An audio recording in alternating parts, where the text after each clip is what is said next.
up, everybody? It's Michaela B here with another tea for you. Coming to the end of January now, so I'm super excited. So when we jump into February, we're going to switch things up a little bit. But for now, I'm going to answer some of the last questions that y'all sent me on my Instagram at the Michaela B and also on my YouTube channel. So I'll jump right into them. First questions are, again, surrounding like what happens before the game and behind the scenes stuff. Now, I'll tell you up front, I'm purposefully not giving you all the information about what happens behind the scenes, as far as the application process, as far as interviews, as far as that junk. And the reason I'm not is not to be mean, but because I really think it is a disservice to humankind to promote this common thought that seems to be, before I take action, let me try to figure out every single thing. That's just not how life works. So if you want to be on Survivor, you need to learn how to deal with the unknown. So you're not gonna, as far as I'm concerned, I'm not gonna make a video about what was the application process like, or what was the interview process like, or who did I talk to, or any of that jazz. Because look, you need to have the experience. Like, you don't need to be coached through everything in life. Sometimes you just need to jump and grow your wings on the way down. So hopefully, if you apply for Survivor, your Survivor experience will be that way. Now, things I will tell you about. First, how long was it between when we arrived in Fiji and then when the game started?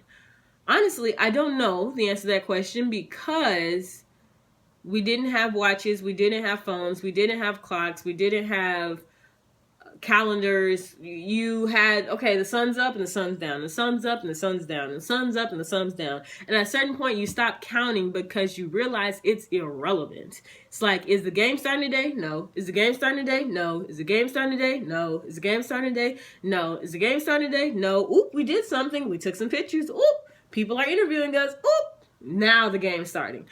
So that's kind of how it goes. I would guess somewhere around a week, but I honestly don't know. I stopped counting and I started sleeping a lot. What was my last meal before the show? I do not remember. I know that I brought some fruit snacks to Fiji because I like fruit snacks. But I also know that it was whatever they were cooking at Ponderosa. It was not memorable, clearly, because I do not remember. But it was just like, I'm going to eat this because I don't know when the next time I will eat is. So that's how that was. A lot of people ask questions about, your lady time as a woman. How do you deal with that? There is a stash of feminine hygiene items that you can submit and you use from your stash. But also just know that at a certain point, your visitor decides the conditions are too harsh and she does not want to hang out with you.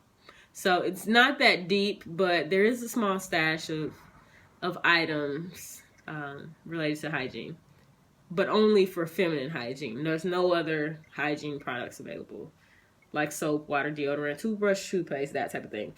Did I use sugarcane as a toothbrush? No, sugarcane was like our crack out there. it was an emergency source of energy while we had it. So I just sucked on sugarcane until I didn't have sugarcane anymore, simply because it was something that had flavor. Like, to this day, I do not eat coconut because there was coconut for so long in my life, and that was the only flavor besides rice that I had, coconut. So,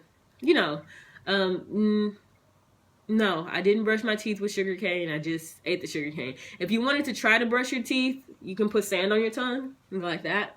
Or you can grab a stick and rub your tongue, or you can grab a stick and rub your teeth with it. But, that's how that works. Now, about like strategies and things like that, someone asked, how did my political views influence the game? I would say they did not at all. I doubt anybody knows what my political views are, because I don't see the benefit of talking politics in a social situation like Survivor. Did we strategize about other tribes? I would say in general, no. You typically don't care what's going on in the other tribe. You're more worried about what's happening on your beach because your beach is the one that can send you home. So the only time that I remember talking about like the Gen X tribe is if we were like right after the Gen Xers lost, and then we think, ooh, who do you think they're sending home tonight? But that's the extent of the conversation. It's no deeper than that, because honestly, if you talk too much, you're probably going to reveal some type of plans that you have or that you want to make. So it's kind of like a tread cautiously thing. Now, tribal council stuff.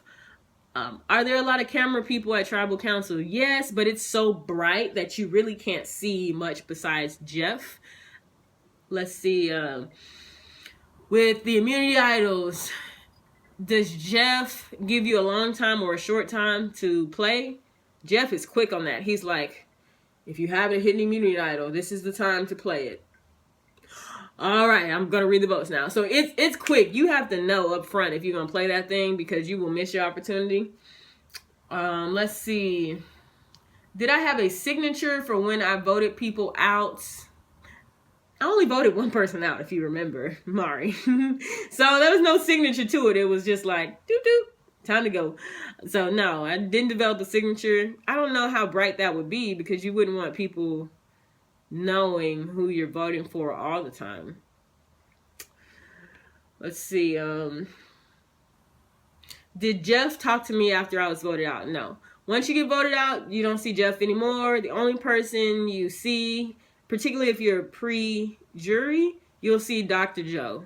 And he'll weigh you and do that jazz, and then you see your handlers. But you don't see anybody else from the show unless they were voted out prior to you. Like you disappear. It's over. Bye. So you just walk off and you're done. And that's it. Let's see. The pre-jury trip, was it a happy trip or a tense trip? I would say the pre-jury trip was a mixture of both, simply because, one, you're having amazing experiences. You're doing really cool things. CBS/Survivor, they do an awesome job of just trying to keep you entertained and giving you a positive experience. That's their goal, right? To help you have a positive experience.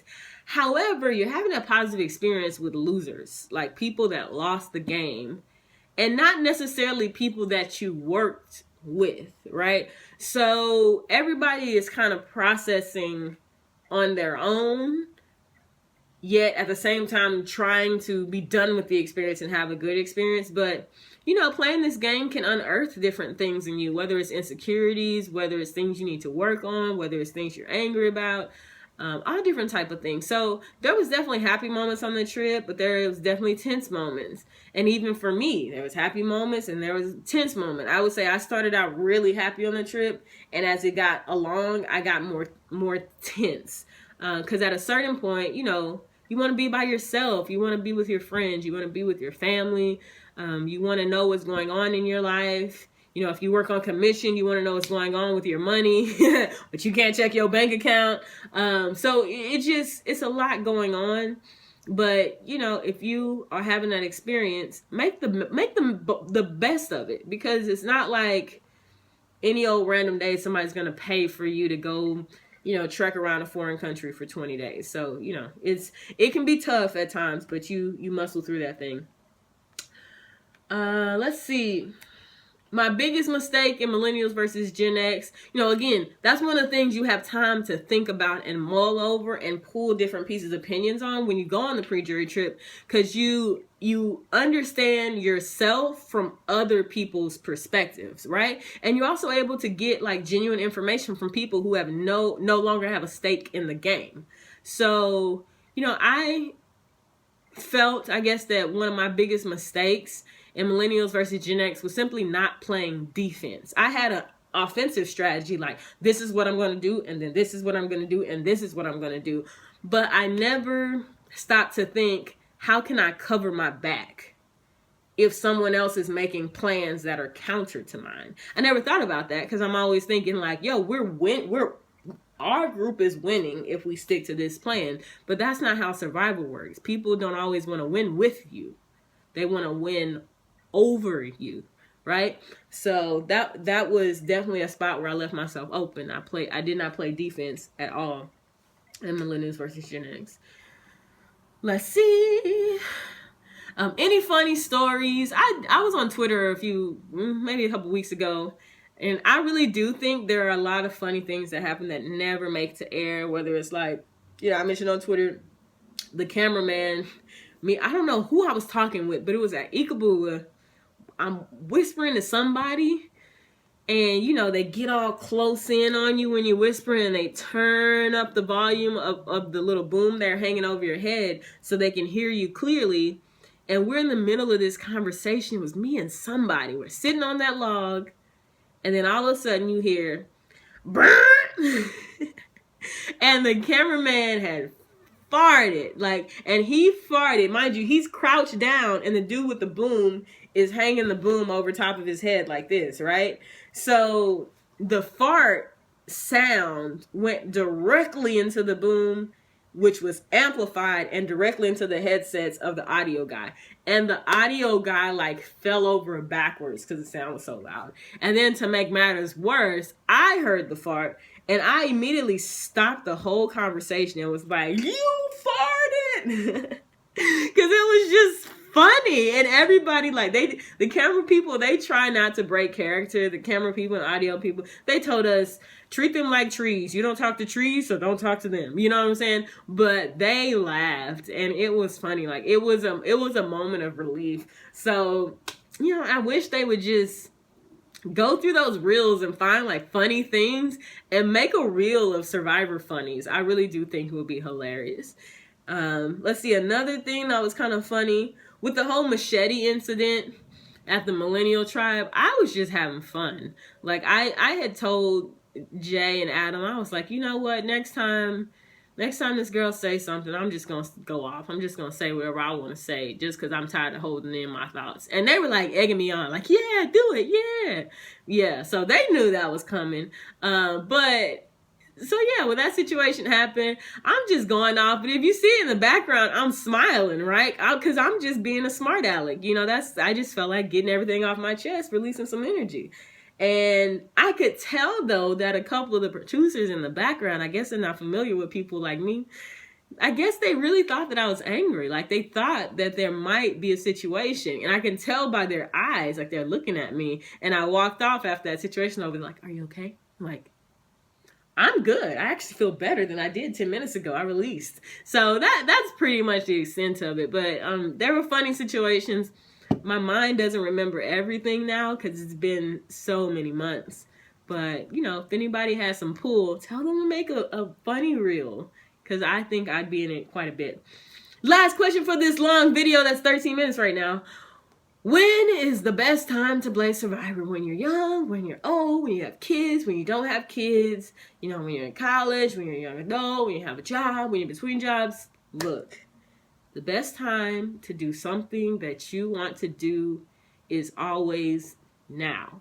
This is the only time you have. The idea of looking to the future for this magical time where everything in your life is supposed to magically add up, and there's going to be a golden walkway and a big flashing arrow that says do this now, that doesn't exist. Anything great is going to take some type of inconvenience or sacrifice or element of the unknown. So just suck it up, get over it, and do it. You either want to do it or you don't. If you do it now, and then do it again and again and again until you get what you want, again, knowing that you may never get what you want. But what's the difference between trying and not getting it and never trying it all? You still end up with the same scenario. But on the one hand, if you actually tried, you did all you could do. On the other hand, you're going to have the pain and regret, because you're always going to have that one wonder in the back of your mind. Could I have been on Millennials versus Gen X? Could I have been on, white collar, blue collar, no collar? Could I have been on whatever? You're going to have that idea, what would have happened if? And that what would have happened if is what haunts people. So anytime, whether it's applying for a Survivor, trying out something new, going somewhere for the first time, buying something you never bought before, joining a club, whatever, just do it. What's the worst that can happen? Nothing. It's It's all a figment of your imagination. So that's your tea with Michaela B. Check me out next week. I'll probably be posting videos on Sundays because this is more of a light day for me. But yeah, I'm looking forward to sharing with y'all a little bit more about me, my life. You can still post questions, but I'll just get to them as I get to them. But yeah, y'all have an amazing week. And we got 2 more months left until Game Changers.